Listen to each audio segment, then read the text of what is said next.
저희가 지난 시간 복습부터 잠깐 해보겠습니다. 저희가 지난 시간 신앙과 신학이라는 주제로 첫 번째 시간을 가졌는데요. 제가 신앙은 이렇게 말씀드렸습니다. 성경책 그대로를 읽으면서, 이 말은 성경 여기서 이 구절 가지고 오고 여기서 이 구절 가져와서 이렇게 편집해 놓은 게 아니라 창세기면 창세기, 출애굽기면 출애굽기, 마태복음이면 마태복음, 그 한 권을 그냥 처음부터 끝까지 그대로 읽으면서 성경의 흐름대로 읽으면서 그 의도를 이해하고 또 그 의도와 뜻을 믿음으로 받아들이고 순종하는 삶이라고 말씀드렸습니다. 제가 그 예로 축구 시합을 예로 들어서 신앙생활하는 사람은 축구 선수라고 말씀을 드렸죠.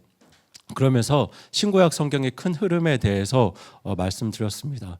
사실 하나님께서 첫 번째로 세우신 하나님의 왕국, 하나님께서 직접 통치하신 왕국은 에덴 동산이었는데요. 그런데 사람들이 아담과 하와가 그 하나님의 통치를 거부합니다. 사실 에덴 동산이 굉장히 복된 하나님의 왕국이었거든요. 그런데 하나님의 통치를 거부하고 그렇게 선악과를 먹고 범죄함으로 하나님의 통치에서 떠나게 됩니다. 그때부터 비극이 시작되죠. 가족 안에서 시기와 질투가 시작되고 그 시기와 질투가 어디까지 이어지나요? 살인으로까지 이어집니다. 그렇게 인류의 비극이 시작되고 결국에 그 모든 인류의 범죄가 노아 홍수 때 처음으로 심판을 받게 되는데요. 하지만 그 후에도 인류는 비극적인 삶을 살게 됩니다. 그때 하나님께서 아브라함을 선택하시고 이스라엘이라는 민족을 선택하셔서 또다시 하나님의 통치 아래 있는 하나님의 왕국을 세우려 하셨고, 창세기부터 신명기까지는 그 하나님 왕국의 법, 기준을 말씀하는 성경입니다. 그리고 그 뒤에 이어지는 여호수아부터 에스더까지 이 역사서는 제가 하나님 왕국의 뭐라고 말씀드렸죠? 판례라고 말씀드렸습니다. 하나님 왕국의 법과 기준에서 벗어났을 때 하나님께서 이것들에 대해서 어떻게 판단하시고 또 대처하시는지, 반응하시는지, 그리고 잘했을 때는 어떻게 보상하시는지, 상 주시는지, 여기에 대한 판례가 기록된 구약 성경이 여호수아부터 에스더까지였고요. 그리고 욥기, 시편, 잠언, 전도서, 아가는 왕국의 일상, 이 사람들이 하나님의 왕국 안에서 어떤 감정을 느끼고 어떤 희노애락을 느끼면서 하나님 찬양하고 또 슬픔도 느끼고 그리고 또 어떤 여러 가지 일상들을 경험하는 그런 것들이 담긴 책이 저희 욥기부터 아가라고 말씀드렸고요. 이제 이사야부터 말라기까지는 그렇게 하나님께서 법을 주셨고 또 하나님께서 계속 인도하시고 말씀하시고 그렇게 대언자들을 보내서 수많은 말씀과 경고를 전하심에도 불구하고 사람의 힘으로는 하나님 왕국에 제대로 세울 수 없는 이 왕국의 실패에 대해서 제가 기록하고 있다고 말씀을 드렸어요. 그런데 이 하나님의 왕국을 누가 시작하셨냐면, 누가 시작하셨죠? 하나님의 아들이신 예수님께서 시작하십니다. 그래서 마가복음 1장 15절에서 때가 찼고 하나님 왕국이 가까이 왔으니 회개하고 복음을 믿으라고 예수님께서 말씀을 하셨고요. 그리고 하나님 왕국을 예수님께서 시작을 하시고, 그리고 하나님 왕국을 예수님께서 어떻게 시작하셨는지가 복음서에 기록되었다고 말씀을 드렸습니다. 그래서 특별히 제가 구원받지 못한 분들, 하나님 나라 밖에 있는 분들에게 하나님 왕국으로 초청할 때는 저희가 다른 성경을 가지고 이야기를 하는 게 아니라 마태복음부터 사도행전을 가지고 저희가 복음을 전해야 된다고 제가 강조를 드렸습니다. 그리고 로마서부터 유다서까지는 말씀드렸죠.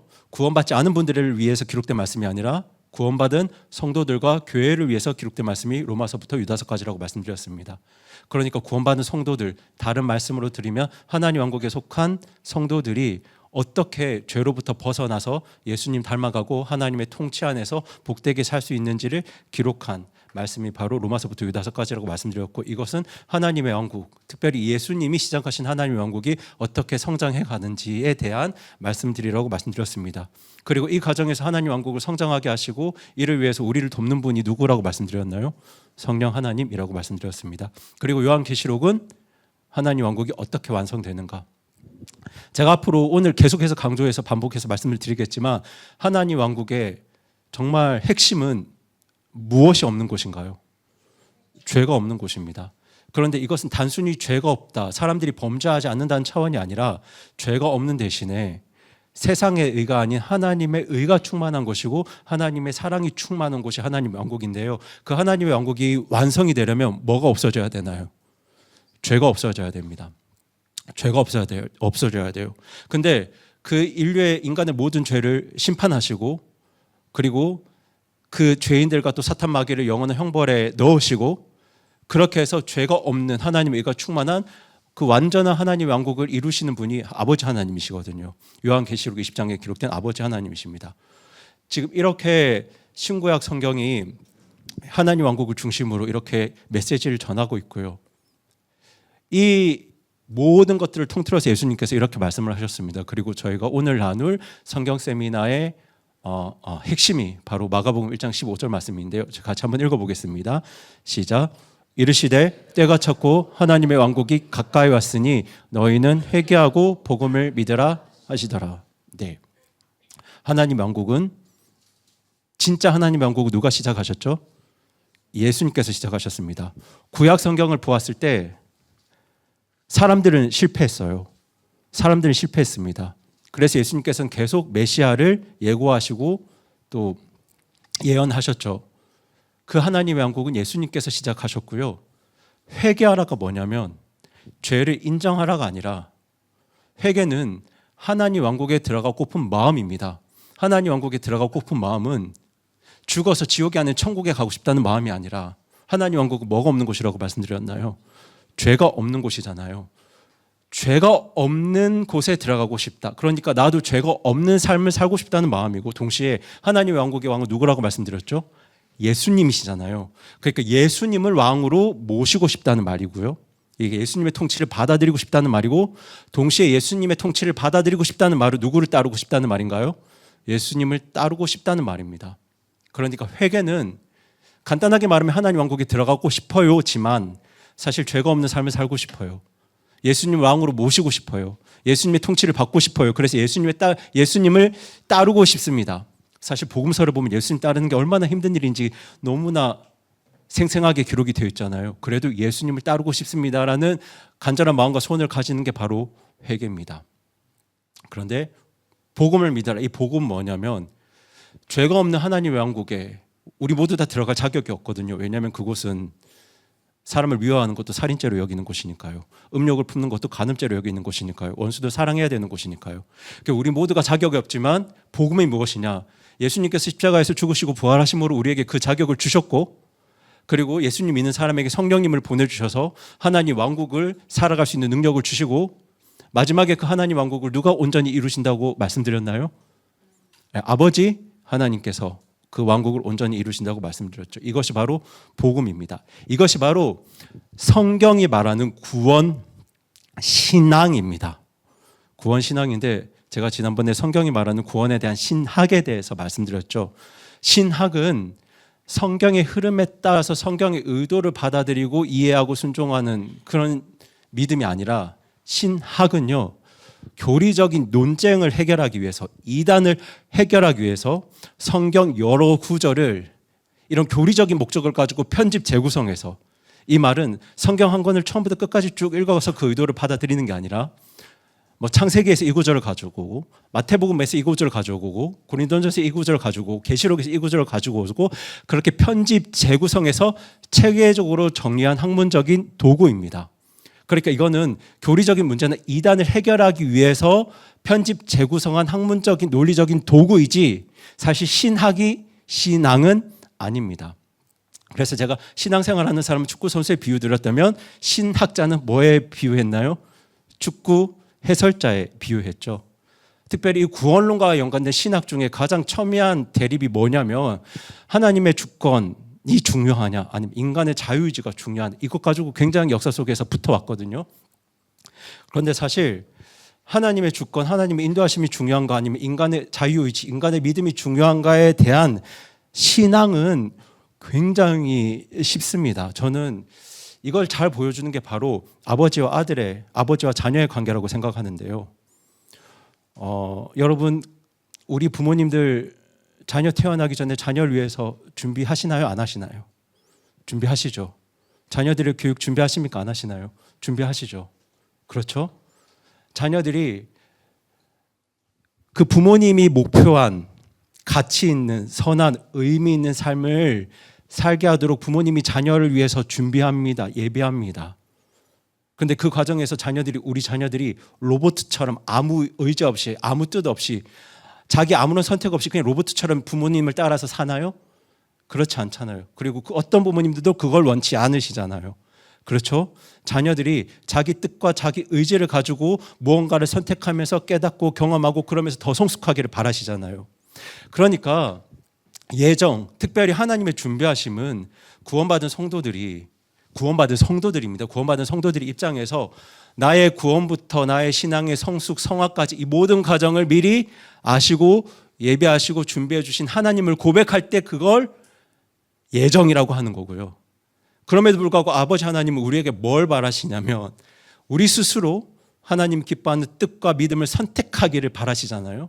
그러니까 예정은 구원받은 성도들이 아버지 하나님의 준비하심과 예배하심을 찬양하기 위해서 한 고백이고, 그리고 성경에서 믿음을 요구하는 건 그럼에도 불구하고 우리가 스스로 무언가를 깨닫고 무엇이 더 가치 있고 옳은지를 알고 스스로 선택하고 그 과정에서 비록 어떤 어려움이 있더라도 폭풍과 풍랑을 만나더라도 예수님 믿고 의지하고 그렇게 가는 길에 우리가 더 성숙할 수 있으니 하나님께서 우리에게 믿음을 요구하실 때 이제 신학자들은 그걸 뭐라고 이야기하냐면 자유의지라고 말하죠. 그게 성경이 말하는 구원, 특별히 하나님의 주권과 그 다음에 그 인간의 자유의지에 대한 올바른 신앙이거든요. 그러니까 무엇이 더 중요한가 보다 어떤 의지에서 성경이 이 이야기를 하고 있는가가 중요한 겁니다. 네.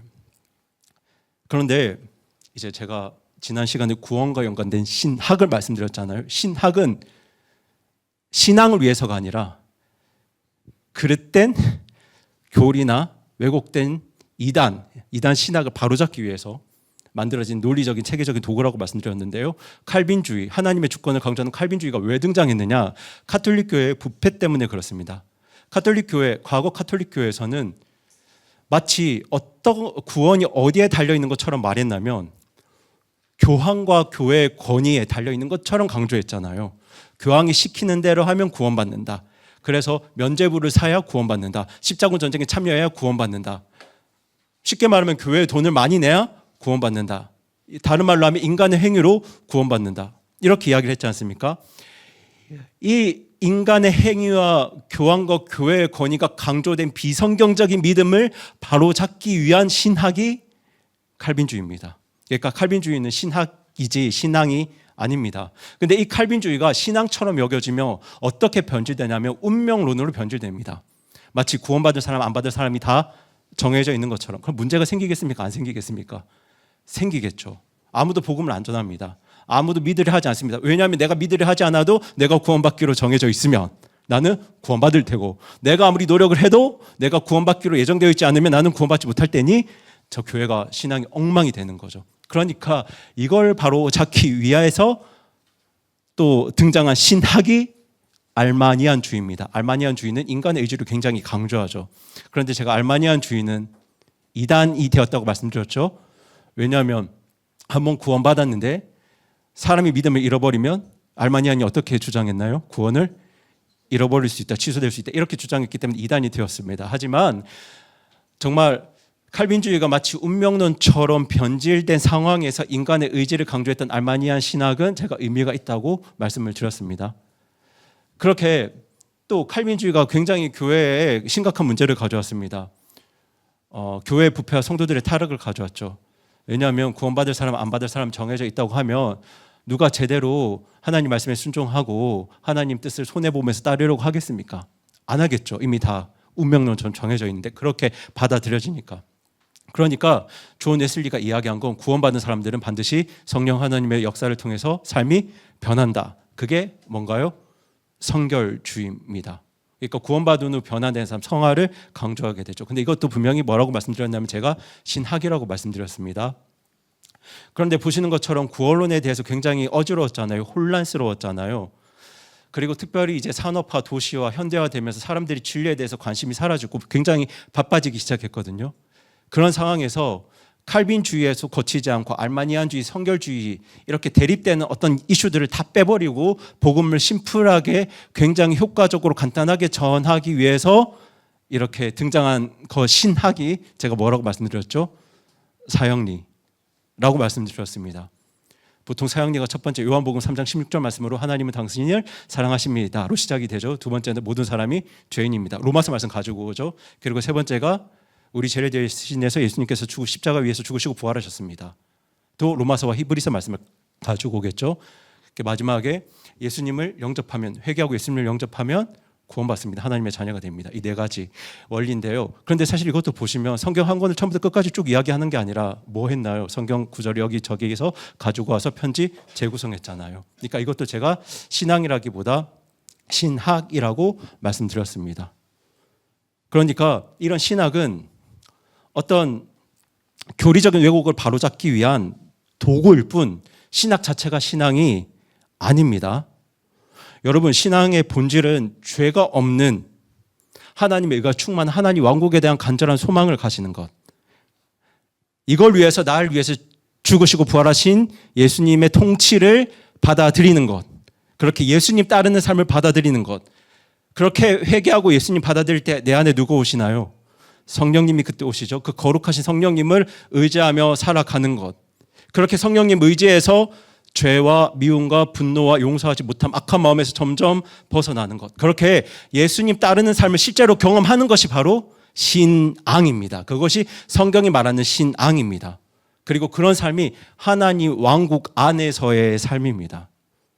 그러니까 여러분, 우리의 구원 신앙과 연관된 아주 중요한 믿음이 무엇이냐면 바로 하나님 왕국에 대한 믿음입니다.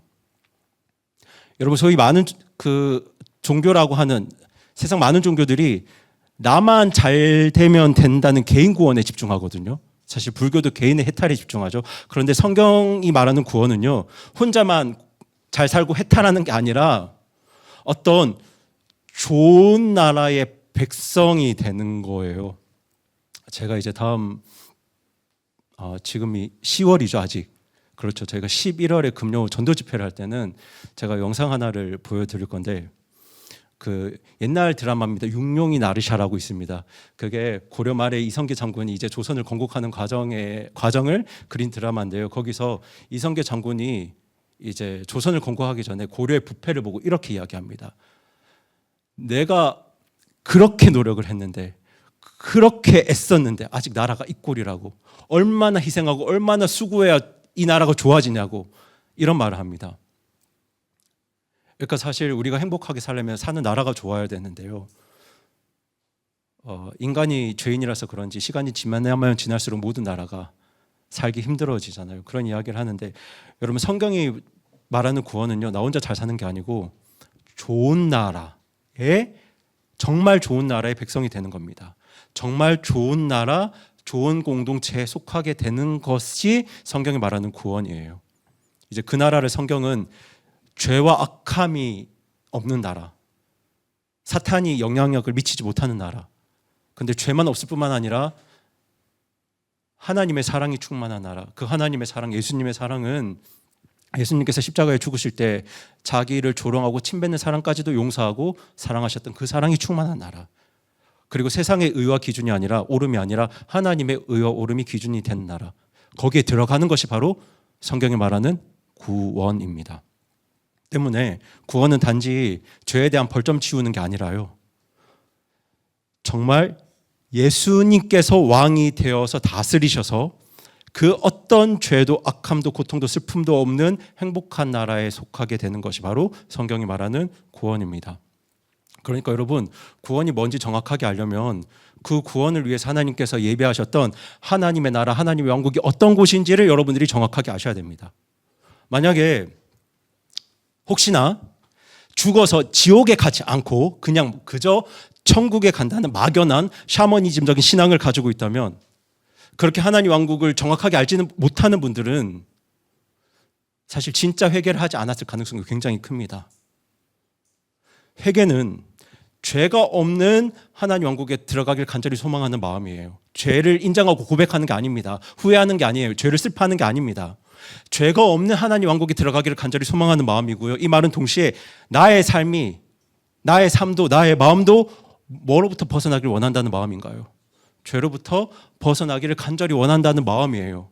그런데 여러분, 그런 마음 없이 그냥 그저 이 땅에서 마음대로 죄를 짓고 살아도 예수님 믿으면 죽어서 지옥 가지 않고 천국 간다고 하니까 그냥 그렇게 믿고 죄로부터 벗어나게 하시는 성령 하나님의 역사를 경험하지 못한 분들은 사실 회개하지 않았을 가능성이 굉장히 큽니다. 그분들은 단순히 지옥이 아닌 곳을 천국이라 생각하시겠지만, 죽어서 가는 곳이 천국이라 생각하시겠지만, 사실 여러분 천국이라는 말은요, 유대인들을 배려한 표현입니다. 원래 예수님은 하나님의 왕국이라고 말씀하셨어요. 그리고 하나님의 왕국은 예수님 때 시작되었다고 누가복음 17장 20절 21절에서 말씀하셨거든요. 그런데 왜 하나님 왕국이 아니라 마태복음에서 천국, 하늘의 왕국이라 말하냐면, 유대인들은 하나님의 이름을 말하는 걸 굉장히 불경스럽게 여깁니다. 죄처럼 여깁니다. 그러니까 하나님 왕국이라고 말하지 않고 뭐라고 이야기했냐면 하늘의 왕국이라고 이야기했지, 사실 성경이 말하는 천국은 죽어서 가는 지옥이 아닌 천국이 아니라 2000년 전에 이미 이 땅에 시작된 하나님의 왕국입니다. 그리고 그것은 죄가 없는 곳입니다. 그러니까 정말 회개하고 예수님을 믿은 분들은 죄로부터 벗어나게 하는, 미움에서 벗어나게 하는, 그렇게 우리를 하나님의 의로, 용서로, 사랑으로 이끄셔서 죄가 없는 하나님 왕국 백성답게 살게 하시는 성령 하나님의 역사를 그 삶 가운데 경험합니다. 내 힘으로가 아니라 성령님이 도우셔서 나의 삶이 죄로부터 벗어나게 하는 그 하나님의 역사를 구원받은 사람은 경험합니다. 여러분 경험하셨죠? 네, 다 경험합니다. 그런데 그렇게 죄로부터 벗어나게 하시는 성령님의 도우심과 역사를 전혀 조금도 경험하지 못했다면 사실 회개하지 못한 분, 구원받지 못할 분일 가능성이 굉장히 큽니다. 왜냐하면 하나님 왕국에서의 삶은 죄와 악함과 미움으로부터 벗어나는 삶이기 때문입니다. 그리고 그 하나님 왕국에서의 삶은 예수님의 역사를 기점으로 해서 성령님의 역사로 이 땅에서 이루어집니다. 그래서 성경은 여러분 창세기부터 요한계시록까지 하나님의 왕국이 어떤 곳인지를 강조하고 또 강조하고 있습니다. 그래서 저는 하나님 왕국에 대한 신학을 살펴보기 앞서서 우리가 먼저 뭘 살펴봐야 할까요? 네, 성경이 하나님 왕국에 대해서 어떻게 말하고 있는지 그 순서대로 하나님 왕국에 대한 신앙을 살펴보아야 하는데요. 그 첫 번째 하나님 왕국이 여러분 그 교재에 보시는 어디인가요? 에덴 동산입니다. 에덴 동산은 하나님께서 직접 통제하신 첫 번째 나라인데요. 에덴 동산은 하나님께서 인간과 교제하시면서, 그러니까 힘으로 굴복시키셔서가 아니라 뭐 하시면서요? 인격적인 교제를 하시면서, 마치 아버지와 아들이 교제하는 것처럼 교제하시면서 직접 통치하신 첫 번째 하나님의 왕국입니다. 그때 하나님께서는 아담과 하와를 대리 통치자로 내세우세요. 그래서 이 세상을 다스릴 권세를 다 누구에게 주시나요? 아담과 하와에게 주십니다. 창세기 1장 28절에서 그렇게 주시죠. 그 인간이라는 대리 통치자를 세우셔서 하나님의 통치를 세상에 드러내셨고요.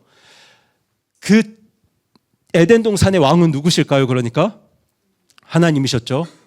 그리고 백성은 처음에 2명밖에 없었습니다. 아담과 하와였고요. 법은 뭐였나요?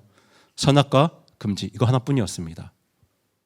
그런데 아담과 하와가 불순종함으로 인류가 하나님의 왕국에서 하나님의 통치에서 어떻게 되나요?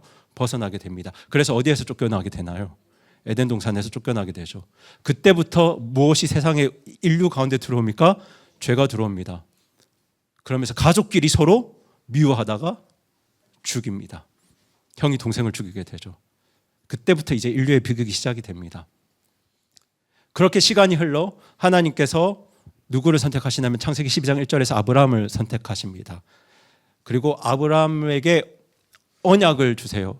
여러분, 언약과 계약의 차이가 있습니다. 여러분, 언약은 말씀 언자를 쓰는데 영어로는 covenant라고 하고요. 언약은 성품에 근거한 약속이에요.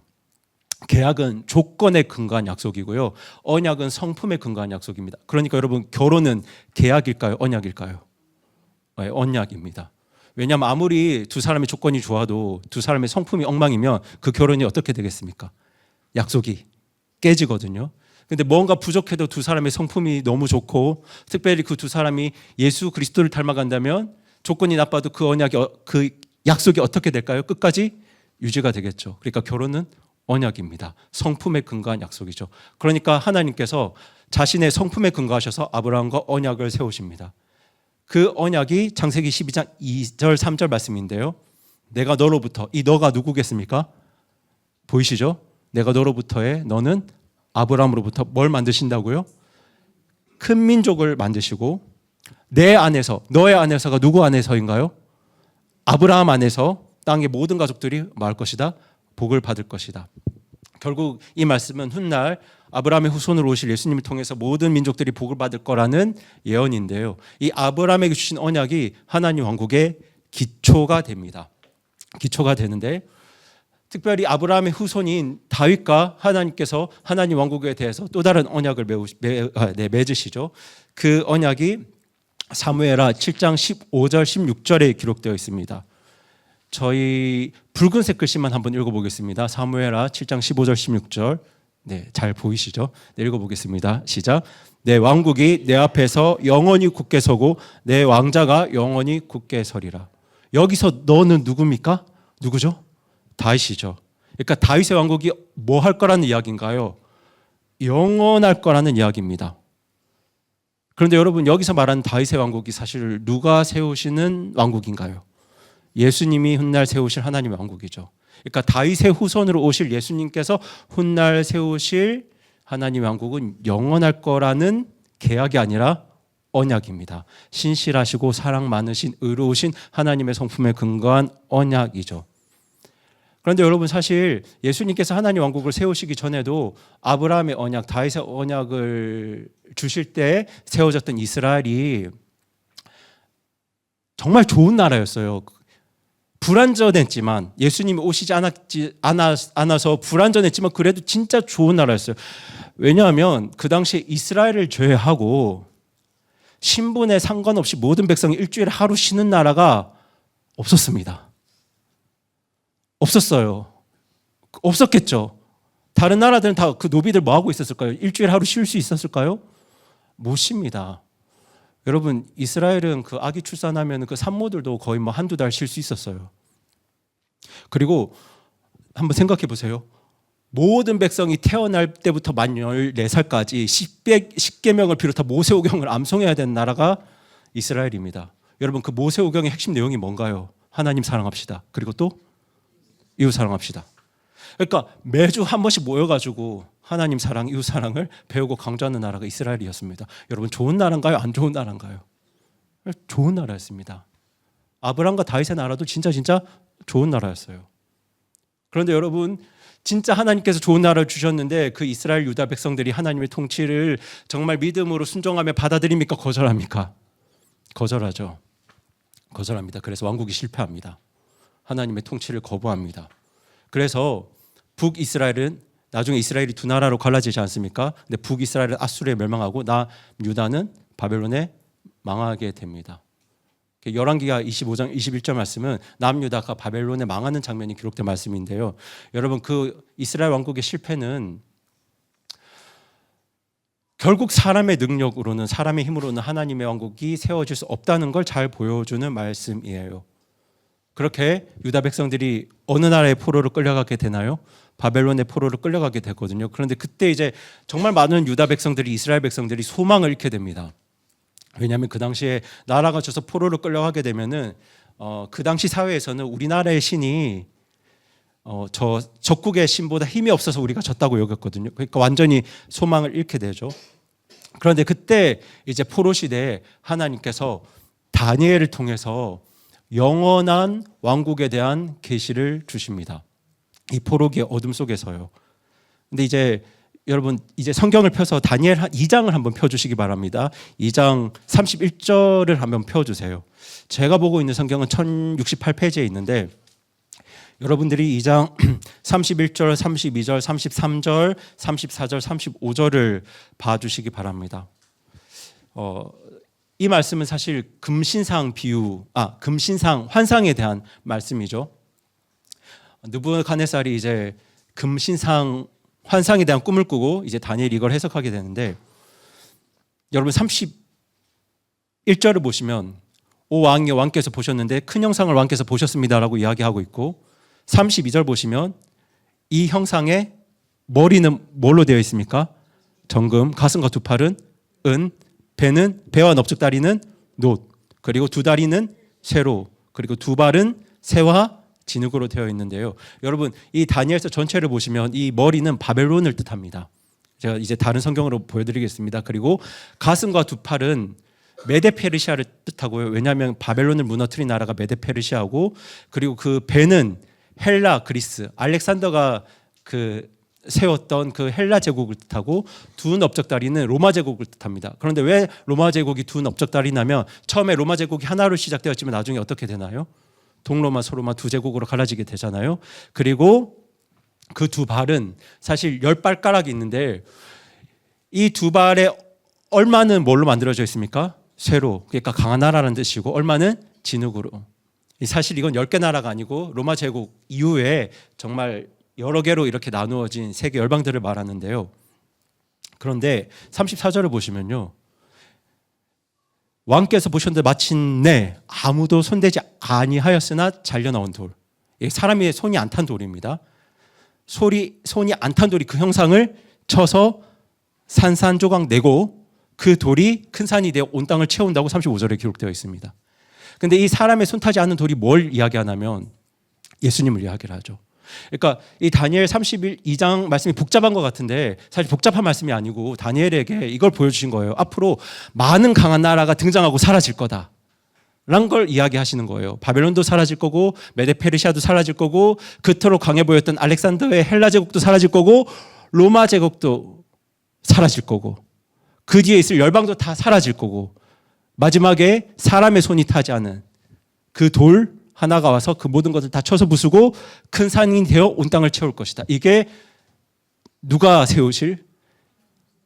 정확하게는 예수님이 세우실 영원한 하나님 왕국에 대한 예언이고요. 이런 예언이 다니엘에서 굉장히 반복됩니다. 여러분 다니엘 8장 2절 한번 가보시겠어요?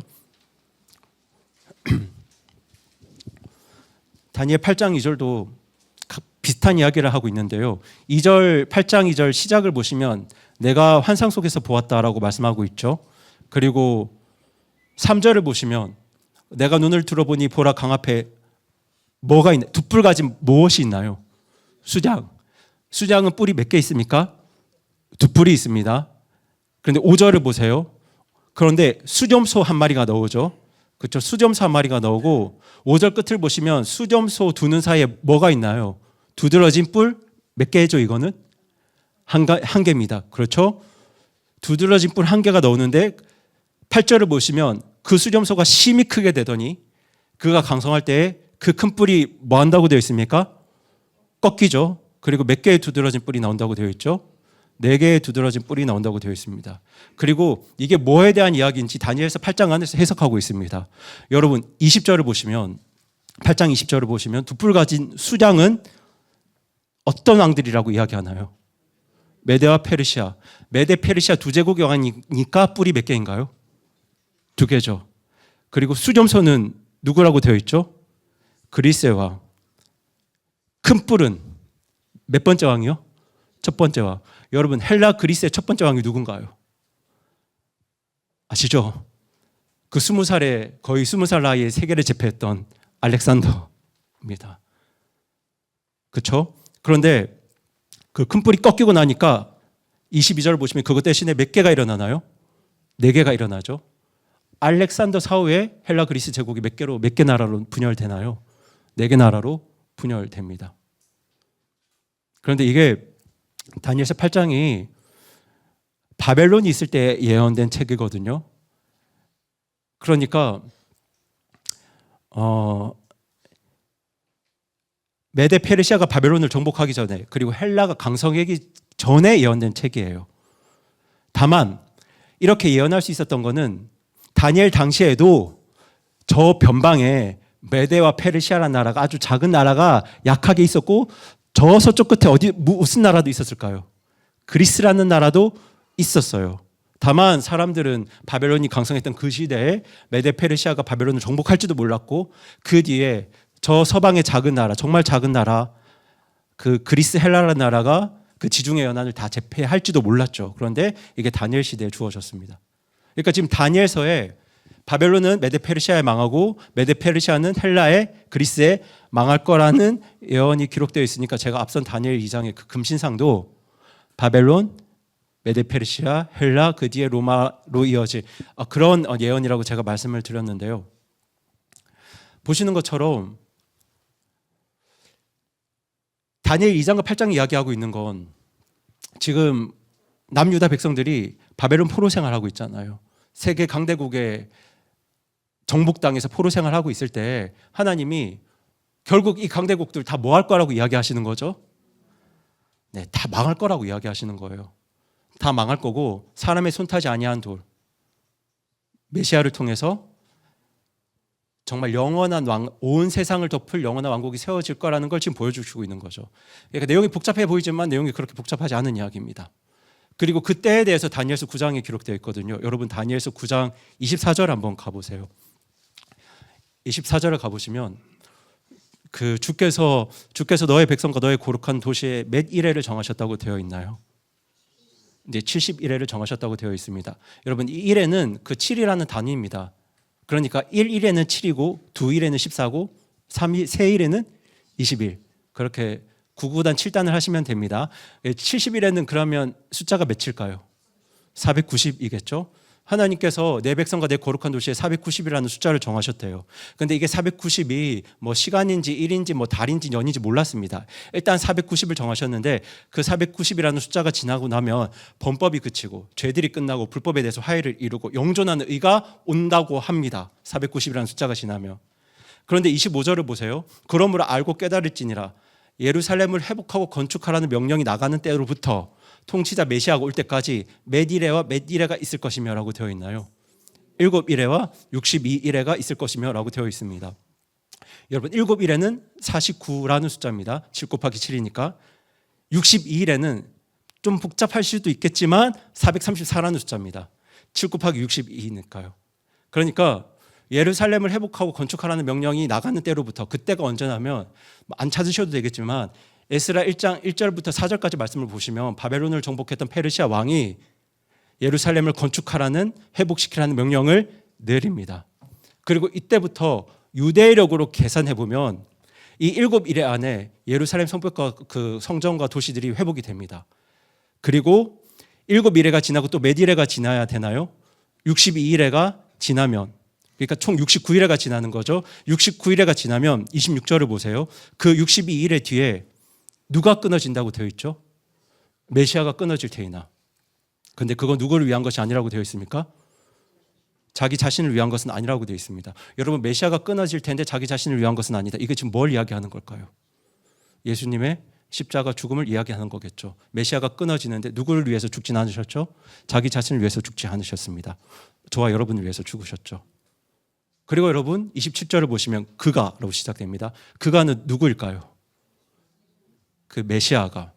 여러분 지금 70일회를 정하셨다고 되어 있는데 내 거룩한 도시, 내 백성을 위해서 70일회 490이라는 숫자를 정하셨다고 되어 있는데 지금 메시아가 끊어질 때까지 몇 숫자가 얼마나 지나갔냐면 483밖에 안 지나갔습니다. 네, 7일회와 62일회가 지나갔으니까. 그러니까 지금 7이 남은 거예요. 한 일회가 남은 거죠. 그런데 27절을 보시면 그가 많은 사람과 한 일회 동안의 언약을 뭐 할 것이며 라고 되어 있죠. 확정할 것이며 라고 되어 있습니다. 그러니까 누가요? 메시아가. 지금 우리가 믿는 예수님이 한 일회 동안의 언약을 확정할 거라고 되어 있어요. 그런데 여러분 그 7년에 대한 이야기가 신약 어디에 기록되어 있는지 아시나요? 요한계시록에 기록되어 있습니다. 보통 7년 대환란이라고 부르죠. 네. 근데 갑자기 왜 예수님 십자가에서 483이 멈추어서 갑자기 7이 뒤로 벙 뛰어 있냐면 이 70일에는 내 백성, 내 거룩한 도시를 위해 정하신 숫자거든요. 여기서 내 백성은 이방인들이 아니라 유대인들이에요. 그러니까 예수님께서 십자가에서 죽으실 때 유대인들이 예수님을 십자가에 매달아 죽였지 않습니까? 숫자가 멈춘 거죠. 그리고 나머지 7에 대해서는 그가 앞으로 확정할 거라고 기록되어 있어요. 그리고 여러분 요한계시록이 성경 66권 중에 유일하게 하나님의 말씀이 아니고 주 예수 그리스도의 계시라로 시작됩니다. 예수님의 계시라로 시작돼요. 이게 지금 무엇을 위해서 기록한 성경이냐면 여러분 지금 유대인들이 예수님을 믿나요? 안 믿나요? 안 믿죠. 안 믿습니다. 안 믿어요.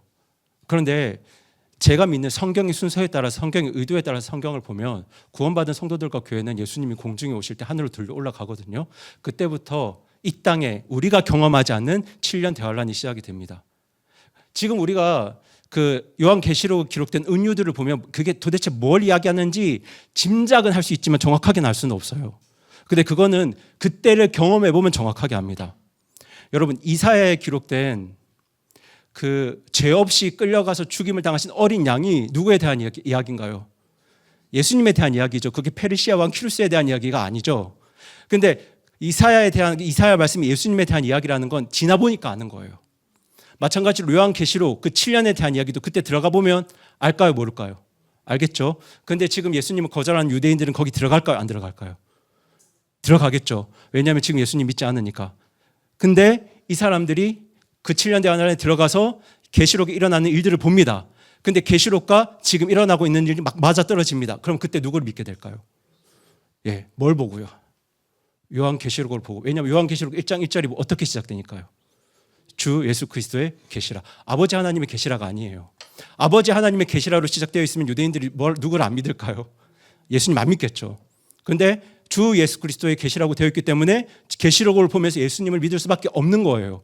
그러니까 요한계시록 7장에 기록된 유대인들 14만 4천 명이 예수님의 일꾼이 되어서 구원받는 역사가, 유대인 구원의 역사가 그때 일어납니다. 여하튼 지금 이 바벨론 포로 시대에 주신 하나님께서 다니엘에게 주신 환상은요, 너희가 지금 강대국의 포로 생활하고 있는데 결국 이 나라들 다 뭐 할 거고 망하고 사라질 거고, 사람이 손타지 않은 돌 예수님이 오셔서 다 정리하시고 영원한 왕국을 세울 것이라는 말씀이에요. 이게 성경이 말하는 하나님 왕국에 대한 신앙이고요. 그리고 이제 신약에서 본격적으로 예수님을 통해서, 그리고 성령님을 통해서 이 하나님의 왕국이 시작됩니다.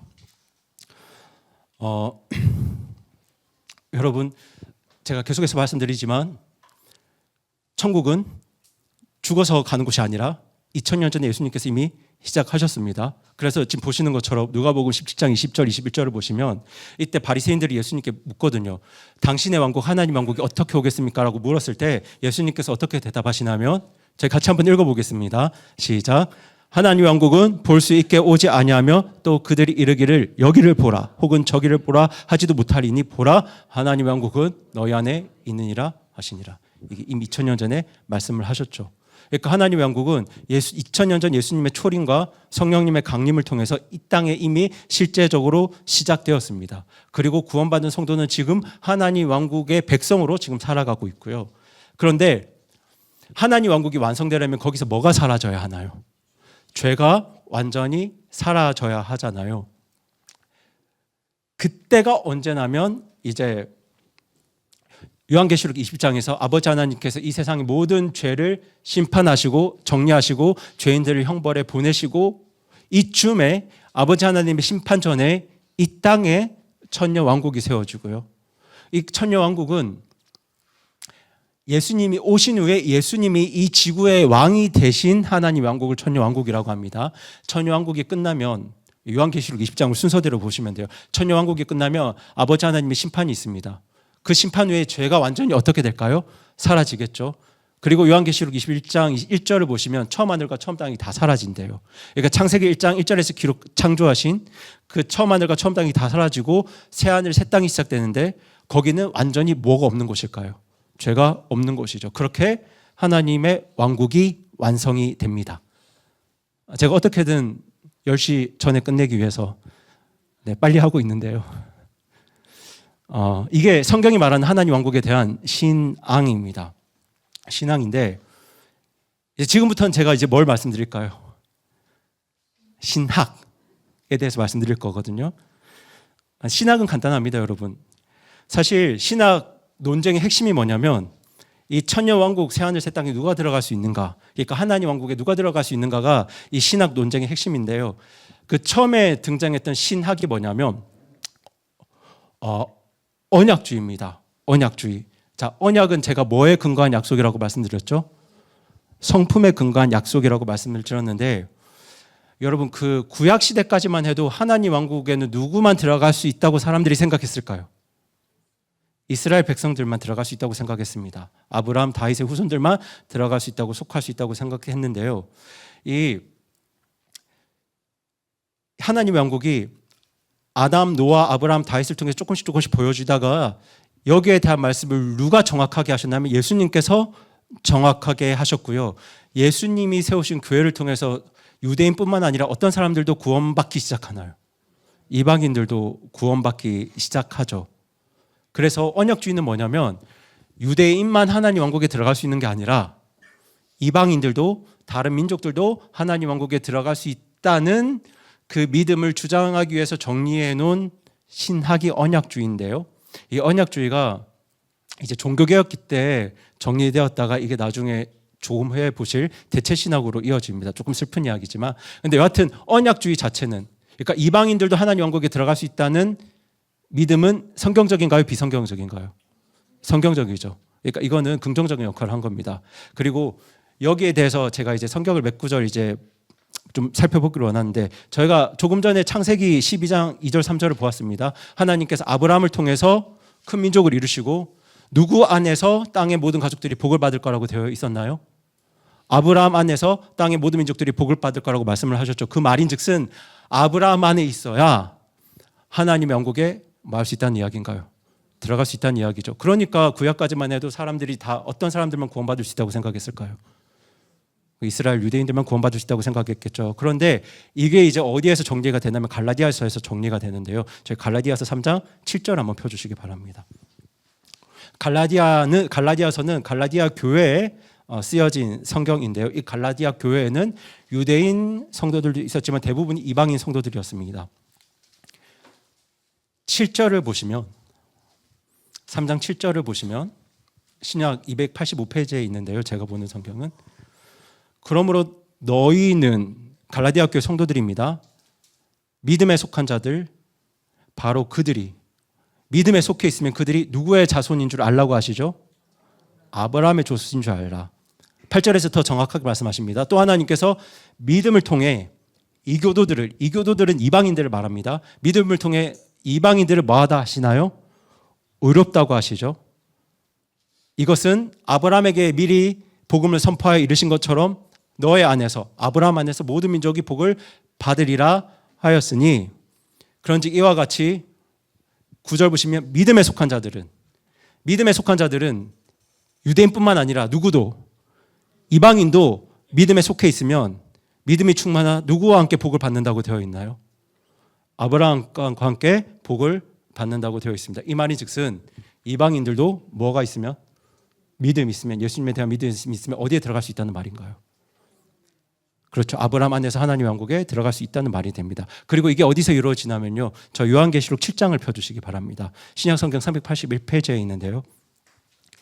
요한복음 7장 9절 10절을 한번 보겠습니다.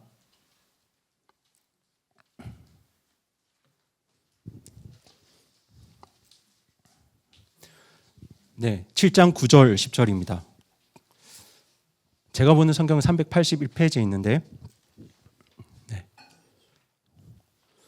9절을 보시면 사실 이 요한계시록 7장은 그 7년 대환란이 일어나고 있는 과정 중에 등장하는 성경이거든요. 여기 보시면 이 일들 뒤에 내가 보라 아무도 셀 수 없는 큰 물이 곧 뭐라고 되어 있나요? 모든 민족들과 족속들과 백성들과 언어들에 속한 큰 무리가 흰 예복을 입고 누구 앞에 서 있나요? 어린 양 앞에 서 있습니다. 여러분 이 어린 양이 누구인가요? 예수님이죠. 그러니까 지금 유대인 이스라엘 민족들만 예수님 앞에 서 있는 게 아니고 누가 서 있나요? 네, 모든 족속 사람들이 근데 그 족속의 숫자를 셀 수 있나요? 셀 수 없나요? 셀 수 없어요. 이 앞에 있는 요한계시록 7장 9절 앞부분에 등장하는 유대인들은 숫자가 14만 4천 명이 나와 있거든요. 근데 지금 예수님 앞에 있는 이 모든 민족으로부터 나오는 큰 물이 있는 숫자를 셀 수가 없어요. 근데 그 모든 민족에서 나온 사람들이 예수님 앞에 있대요. 그리고 10절을 보시면 구원을 찬양합니다. 이 사람들이 저와 여러분이죠. 구원받은 성도들입니다. 숫자를 셀 수가 없어요. 회개하고 예수님 믿는 누구든지 예수님 앞에 서서 구원받고 그분을 찬양할 수가 있어요. 근데 그때 이제 유대인들은 아직 예수님 믿지 않았기 때문에 7년 대환란을 통과하면서 굉장히 힘겹게 예수님을 믿게 되겠죠. 그렇게 언약주의가 말하는 건 누구도 하나님 왕국에 들어올 수 있다는 건가요? 이방인들도 하나님 왕국에 들어올 수 있다는 게 언약주의입니다. 그러니까 이거는 올바른 신학이에요.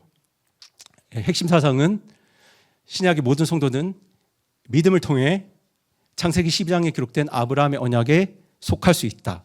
영원한 하나님 왕국에 들어갈 수 있다가 언약주의의 핵심 사상이고요. 다만 언약주의는 하나님 왕국이 교회는 아닙니다, 여러분. 왜냐하면 하나님 왕국 안에는 신약의 교회도 들어가 있지만 누구도 들어가 있을까요? 자, 아브라함이 하나님 왕국에 들어가 있을까요? 하나님 왕국 밖에 있을까요? 안에 있겠죠. 근데 아브라함은 교회인가요?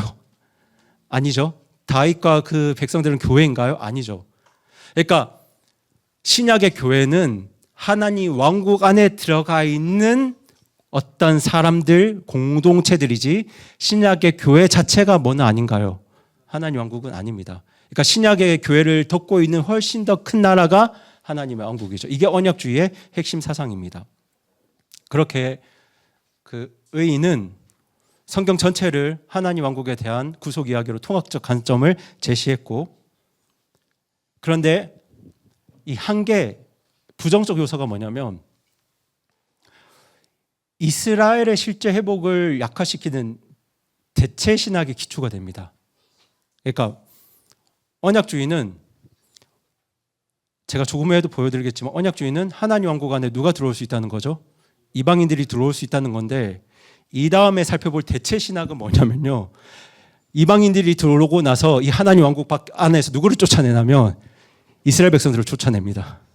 이게 대체 신학입니다. 그러니까 리플레이스먼트 시월이잖아요. 대체되었다잖아요. 이스라엘이 무엇으로 대체되었다는 걸까요? 이방인 교회로 대체되었다. 그러니까 이방인들이 하나님 왕국 안에 들어올 수 있다고 끝나면 좋을 텐데, 근데 이 대체 신학은 일단 이방인들이 하나님 왕국 안에 들어왔습니다. 들어오고 나서 이제 이 사람들이 뭘 시도하는 건가요? 이스라엘을 하나님 왕국 밖으로 이제 쫓아내려고 시도하는 겁니다. 그래서 정의가 대체 신학은 하나님께서 유대 민족을 뭐 하셨다? 버리셨다. 그리고 저희가 아까 다니엘서를 봤지 않습니까? 다니엘서는 사람이 손에 타지 않은 돌, 메시아, 예수님께서 세우실 영원한 왕국에 대해서 예언하고 있는데, 그건 누구에게 주신 약속인가요? 여러분, 이스라엘에게 주신 약속이잖아요. 그럼 사실 이스라엘 백성들도 거기 들어갑니까? 못 들어갑니까? 들어갈 수 있는데 지금 대체 신학은 이스라엘은 거기 못 들어가고 교회가 그 구약의 예언을 영적으로 성취했다고 해석하는 관점이 대체 신학입니다. 그리고 이게 언제 이제 발전이 되냐면 2세기 5세기경 로마 카톨릭이, 그때는 사실 카톨릭이라고 말하기 좀 그렇지만 로마 제국이 교회를 국교화하잖아요. 그때부터 교회와 교황의 권위를 강화하기 위해서 이스라엘을 하나님 왕국 밖으로 쫓아내는 이 신학을 발전시키기 시작합니다. 그러니까 이유를 이렇게 되는 거죠. 유대인들이 메시아 예수님을 거부했기 때문에 하나님이 그들을 뭐 하셨다고? 버리셨다고 이야기하는 거예요. 근데 여러분 요한계시록 7장을 보시면 이스라엘 12지파 14만 4천 명이 회복되는 말씀이 정확하게 나오잖아요. 네, 이따가 보여드릴 테지만 나오거든요. 뭐 유다 지파 몇 명, 뭐 단 지파 명 이렇게 나오거든요. 대체 신학자들은 이제 그 사람들이 누가 아니라고 말하는 걸까요? 유대인 이스라엘 백성들이 아니다라고 말하는 거죠. 그러니까 성경을 자기 마음대로 은유로 풀어버리는 겁니다. 왜냐하면 예수님 십자가 못 박아 죽여서 하나님이 그들을 버리셨다고 생각하기 때문에. 그때부터 교회가 무엇이다라고 이야기하냐면 하나님의 왕국이다. 그리고 카톨릭 교회가 이 땅에 세워진 천년 왕국, 하나님의 왕국이다라고 이렇게 주장하기 시작하는 거예요. 그러면서 교회의 힘을 키우기 시작합니다. 근데 여러분 계시록을 보시면 천년 왕국은 예수님이 오시고 난 뒤에 이 땅에 세워집니다. 근데 이 사람들은 언제 천년 왕국, 하나님의 왕국이 세워진다고 주장했을까요? 예수님이 오시기 전에 교회를 통해서 하나님의 왕국이 세워진다고 주장을 하면서 교회 권위를 강화시키고 이 교회를 국가제도로 바꿔가기 시작합니다. 그러니까 그 대체 신학의 핵심 사상은 이제 다니엘서와 같은 구약의 하나님 왕국에 대한 언약은 이제 교회 안에서만 성취된다. 그리고 구약에 하나님께서 이스라엘과 맺으셨던 언약, 아브라함과 다윗과 다니엘과 맺으셨던 그 언약은 뭐 했다고요? 폐기되었다. 이제 교회가 영적인 이스라엘이 되었다. 그래서 지금부터는 교회의 제도와 교황의 권위를 곧 하나님의 통치, 하나님의 왕국으로 여겨야 된다. 이렇게 주장하는 신학이 됩니다. 그러니까 여러분 이거 보실 때 이거는 성경적인 신학이 아니죠. 그러니까 자기들의 교권 강화, 권위 강화를 위해서 만들어진 신학인데요. 이제 이 대체 신학 때문에 그 유럽에서 반유대주의 사상이 극심하게 퍼져나가기 시작합니다. 유럽의 모든 민족들이 누구를 미워하기 시작하냐면 유대인들을 미워하기 시작합니다. 그래 이게 기독교 관점에서 봤을 때 독일 나치가 이제 유대인들을 말살할 수 있는 종교적인 명분이 되기도 했습니다. 근데 여러분 이 언약주의와 대체 신학이 다릅니다. 그러니까 대체 신학의 기초가 언약주의가 되긴 했습니다. 그런데 사실 달라요. 여러분 언약주의는 배제를 말하는 게 아니고 연합, 하나됨을 말합니다. 그렇죠. 하나됨을 말하는데 이 대체 신학은요. 뭘 말하냐면 배제를 말합니다. 이제 유대인을 쫓아내는 거예요. 근데 여러분 정말 하나님께서 이제 유대인을 쫓아내셨을까요? 유대인들은 이스라엘 백성들은 구원받지 못할까요? 여러분 로마서 11장 화면을 보시면 로마서 11장에서 사도 바울이 뭐라고 이야기하냐면요. 특별히 로마서는 로마 교회 안에서 이방인 성도들과 유대인 성도들이 싸우고 있을 때 바울이 그 문제 해결하려고 보낸 편지거든요. 근데 바울이 지금 뭐라고 말하고 있습니까? 그러면 내가 말하노니 하나님께서 자신의 백성을 버리셨느냐? 뭐라고 되어 있습니까? 결코 그럴 수 없느니라. 이 말씀은 하나님께서 누구를 버리지 않으신다는 말인가요? 이스라엘 백성을 버리지 않으신다는 말이에요. 왜냐하면 로마 교회에서 이방인 성도들이 유대인 성도들을 무시하는 이유가 당신네들이 예수님 못 박아 죽였지 않습니까? 당신네들이 뭐 믿음을 논할 자격이 있습니까? 뭐 이렇게 이야기하고 있었거든요. 그런데 그렇게 유대인들을 비방하는 이방인 성도들 향해서 하나님의 백성이 자기 백성을 훨씬 버리시겠느냐? 결코 버리시지 않는다. 그리고 23절을 보시면 그들도는 이스라엘입니다. 유대민족이에요. 이스라엘이 여전히 믿지 않는데 머물러 있지 아니하면, 이게 번역이 조금 복잡하게 되어 있는데 이스라엘이 끝까지 예수님을 안 믿지 않을 거다라는 이야기예요. 이스라엘도 그들도 언젠가는 예수님을 믿어서 뭐 하게 될 거라고 이야기합니까? 접붙여질 거라고 이야기하고 있고, 하나님께서는 그들을 다시 뭐 할 수 있다고요? 접붙일 수 있다고. 결론이 명확하게 26절에 나오죠. 이런 식으로 누가 구원을 받는다고요? 이스라엘이 구원을 받는다고 되어 있습니다. 저 요한계시록 7장 4절을 펴주시기 바랍니다.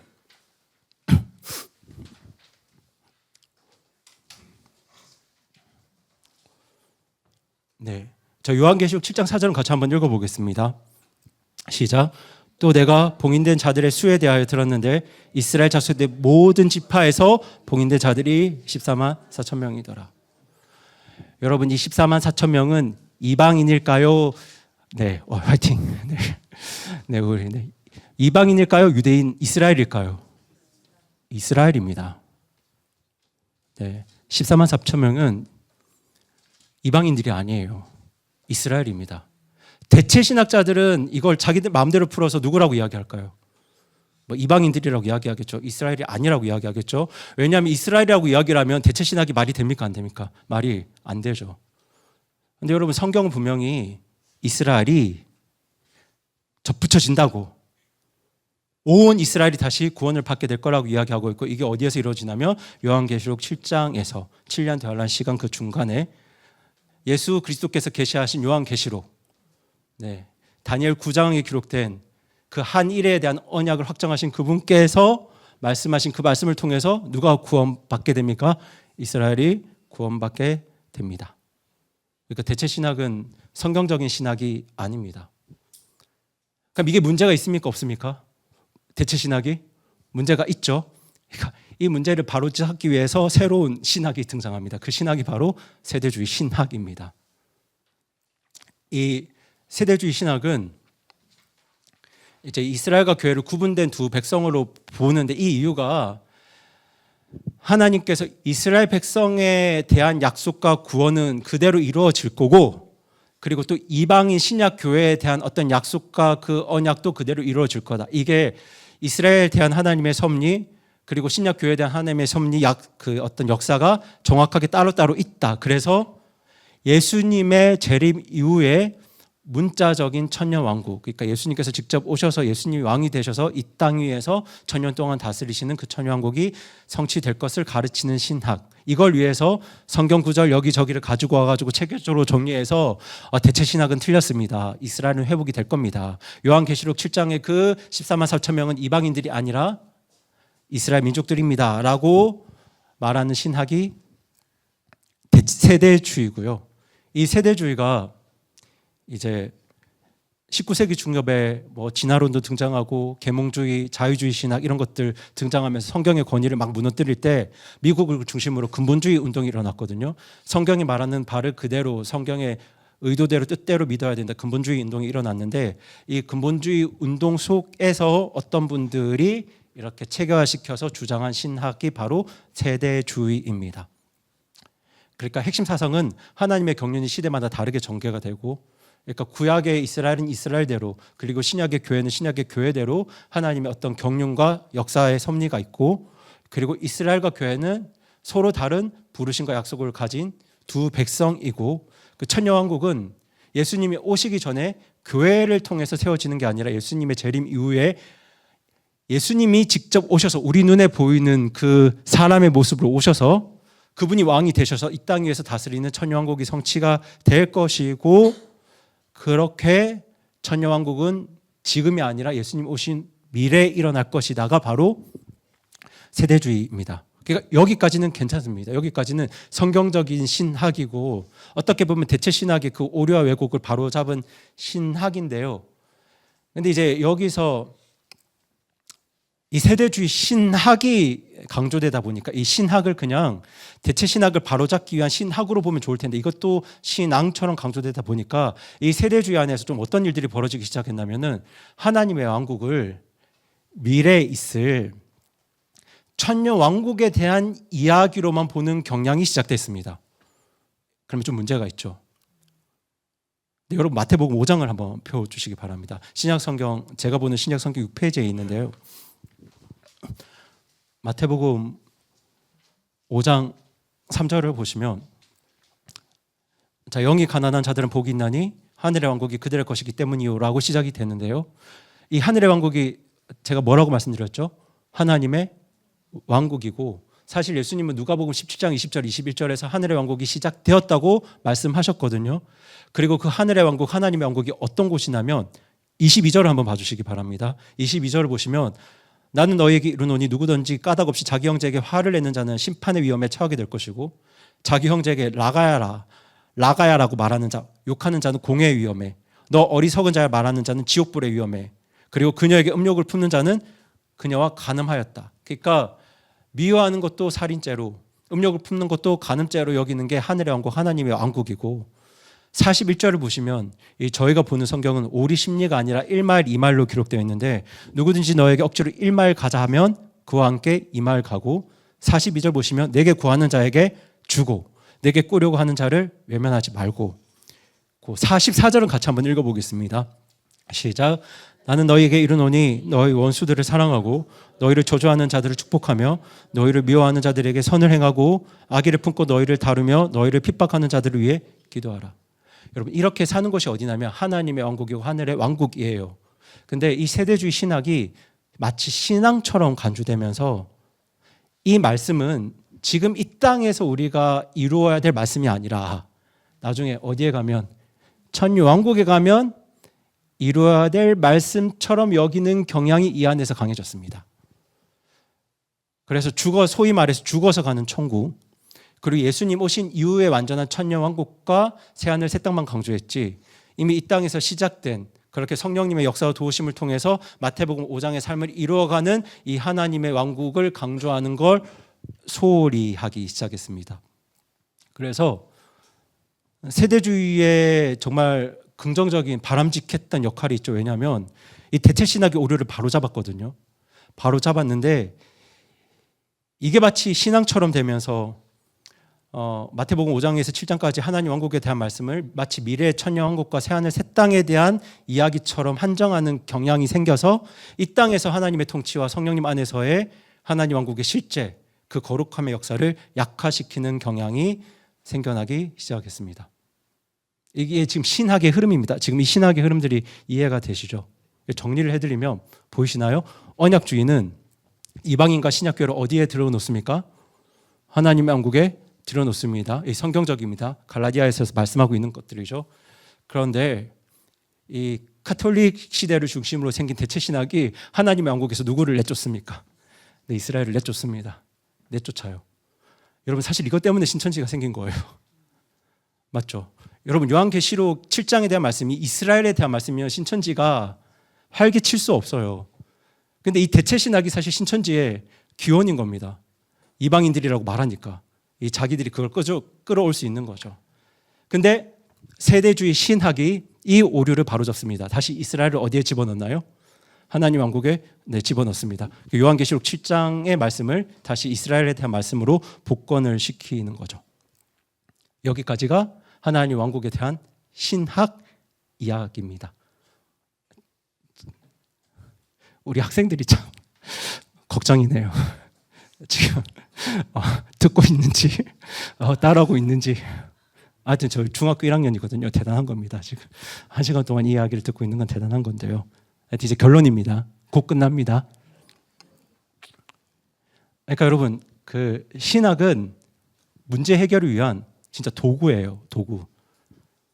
이제 이걸 이제 신약 교회와 성도들, 이방인 성도들도 하나님 왕국에 속했다는 걸 이야기를 하기 위해서 언약주의가 하나님 왕국의 연속성을 강조했고요. 이제 대체 신학은 이스라엘을 쫓아내면서 이 하나님 왕국을 제도화시켰죠. 그렇게 가톨릭이 등장하게 됩니다. 그런데 세대주의는 예수님 오신 이후에 천년 왕국과 또 이스라엘 회복을 강조합니다. 복권했습니다. 그러니까 이 신학들은 언약주의, 세대주의, 대체 신학은 여러분들이 그렇게 문제를 바로 찾기 위한 그냥 신학으로 봐주시고, 이제 신앙은 그냥 제가 앞서 말씀드린 그 성경의 흐름에 따라서 여러분들이 이해해 주시면 되는데요.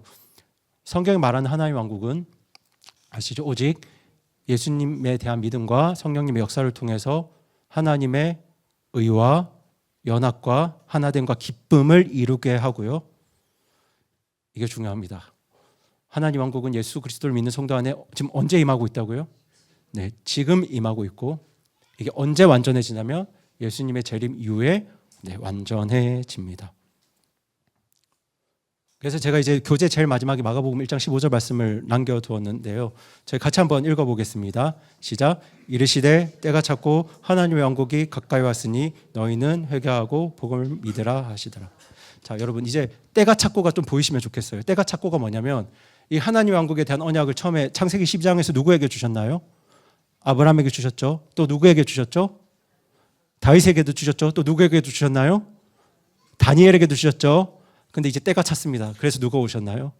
예수님이 오셨죠. 그래서 예수님이 하나님의 왕국이 가까이 왔다. 이 말은 그렇게 구약에서부터 예언된 메시아 예수님이 이 땅에 오셔서 하나님 왕국을 시작하셨다. 이게 누가복음 17장 20절 21절에 기록되어 있고요. 그래서 너희는 뭐하고? 회개하고. 자, 회개는 하나님 왕국을 간절히 소망하는 겁니다. 그 말인즉슨 죄가 없는 삶을 간절히 바라는 거고, 예수님을 왕으로 모시길 바라는 거고, 예수님을 따르기를 소망하는 겁니다. 마태복음 5장부터 7장에 기록된 그 삶을 살기를 간절히 원하는 마음이고요. 그래서 회개하고 뭘 믿으라고 하시죠? 복음을 믿으라. 복음은 회개하고 예수님 믿으면 하나님 왕국에 들어갈 자격을 주신다는 말씀이고요. 또 그렇게 하나님 왕국에 들어간 사람들에게 하나님께서 누구를 보내주시나요? 성령님을 보내주시죠. 성령님의 도우심으로 죄로부터 벗어날 수 있다. 이게 지금 복음입니다. 여러분, 제가 복음을 다시 한번 말씀드리면 예수님의 보혈이 우리에게 뭘 주시냐면 자격을 주세요. 이제 골로새서 1장 13절 14절 한번 펴서 읽어보겠습니다. 자, 하나님 왕국에 들어갈 자격은 오직 지금 세상의 수많은 이단들은 자기가 그 자격을 준다고 주장하고 있는데요. 우리 골로새서 1장 13절 14절 같이 한번 읽어보겠습니다.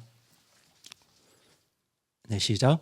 아버지께서 우리를 어둠의 권능에서 구출하사 자신의 사랑한 아들의 왕국으로 옮기셨으니 그분 안에서 우리가 그분의 피를 통해 구속 곧 죄들의 용서를 받았도다. 그러니까 하나님 왕국에 들어갈 자격은 뭘 통해서 있게 되냐면 예수님의 보혈을 통해서 얻게 되고요. 그리고 그렇게 예수님 믿으면 누구를 무엇을 선물로 받냐면 성령님을 선물로 받아서 나는 죄로부터 벗어나는 삶을 살 수 없었는데 성령님을 통해서 죄로부터 벗어나는 삶을 살 수 있습니다. 저희 사도행전 2장 38절 말씀 한번 같이 읽어보겠습니다. 신약 성경 182페이지에 있는데요. 네, 사도행전 2장 38절입니다. 여러분 잘 아실 거라고 생각합니다. 사도행전 2장 38절입니다. 네, 같이 읽어보겠습니다. 시작. 그때 베드로가 그들에게 이르되 회개하고 너희 각 사람이 예수 그리스도의 이름으로 침례를 받아 죄들의 사면을 얻으라. 그러면 너희가 성령님을 선물로 받으리니. 네, 예수님 믿으면 누구를 선물로 받습니까? 성령님을 선물로 받죠. 그럼 어떤 일이 일어나느냐? 우리 갈라디아서 5장 16절 말씀 한번 읽어보겠습니다. 신약 성경 280페이지 정도에 있을 겁니다. 287, 8페이지 정도에 있을 건데요. 갈라디아서 5장 16절. 그렇게 성령님을 선물로 받으면 우리가 성령님의 도우심을 힘입어서 어떻게 살 수 있냐면, 네, 같이 읽어보겠습니다. 5장 16절입니다. 시작. 그런즉 내가 이것을 말하노니 곧 성령 안에서 걸으라. 그러면 너희가 육신의 욕심을 이루지 아니하리라. 네. 성령님 안에서 걸으면 우리가 육신의 욕심을 이루지 않고 예수님을 따르며 살 수 있게 됩니다. 그렇게 살다가 요한계시록 20장에서 아버지 하나님께서 모든 죄를 심판하시고 그 모든 죄인들과 사탄을 영원한 형벌에 가두고 나시면 무엇이 완성되나요? 하나님의 왕국이 완성이 됩니다. 그렇게 우리를 뭐로부터 벗어나게 하시냐면 그렇게 우리를 죄로부터 벗어나게 하십니다. 그게 예수님 이름의 뜻입니다. 우리 마태복음 1장 21절 말씀 읽고 저희 마칠 텐데, 저희 마태복음 1장 21절 말씀이 정말 명확하게 그 말씀의 의미가 저희에게 와닿았으면 좋겠는데요. 신약성경 2페이지에 있죠. 마태복음 1장 21절 말씀 같이 읽겠습니다. 시작. 그녀가 아들을 낳으리니 너는 그의 이름을 예수라 하라. 이는 그가 자기 백성을 그들의 죄들에서 구원할 것이기 때문이라 하니라. 네. 예수님은 우리를 뭐로부터 구원하시나요? 죄로부터 구원하십니다. 지옥에서 구원하신다는 말이 틀린 말은 아닌데요. 예수님은 지옥에서 우리를 구원하시기 위해 오신 분이 아니라 뭐에서 벗어나게 하려고 오신 분인가요? 네, 죄로부터 벗어나게 하기 위해서 오신 분입니다. 이걸 위해서 아브라함 때부터 하나님 왕국을 예비를 하셨고 그 약속을 계속 주시다가 예수님 때 시작하셨고 예수님 믿는 자들에게 성령님을 보내셔서 지금 이루어가고 계시고 언제 완성이 됩니까? 요한계시록 20장에서 아버지 하나님께서 모든 죄를 심판하실 때 완성이 됩니다. 이것이 하나님 왕국에 대해서 성경이 말하는 신앙입니다. 그렇게 잘 정리가 되셨기를 바라고요. 저희가 이제 다음 달에는 격주로 3번에 걸쳐서 이제 전도 집회를 합니다. 첫 번째 전도 집회죠. 이제 그때는 3가지 주제로 합니다. 첫 번째 날은 거룩한 나라. 왜냐하면 우리를 구원하시기 위해서 하나님께서 거룩한 나라, 죄가 없는 하나님 왕국을 예비하셨기 때문에 거룩한 나라에 대해서 말씀을 전할 거고요. 두 번째 시간에는 주제가 거룩한 왕입니다. 거룩한 왕이 누구신가요? 예수님이시죠. 예수님을 통해서 우리가 그 나라에 들어갈 자격을 얻게 되기 때문에 두 번째 주제가 거룩한 왕이고, 세 번째 주제는 거룩한 영입니다. 거룩한 영은 성령님이시고 그 거룩한 영이 예수님이 다시 오실 때까지 우리가 하나님 왕국 백성답게 살 수 있도록 도우시는 분이기 때문에 거룩한 영을 주제로 그렇게 3번의 전도 집회를 가지게 될 텐데, 그 집회를 위해서도 많이 기도해 주시고 또 많이 참석해 주시면 감사하겠습니다. 그럼 저희 시간 잠깐 기도하고 오늘 그 세미나 두 번째 시간 마치도록 하겠습니다. 기도하시겠습니다.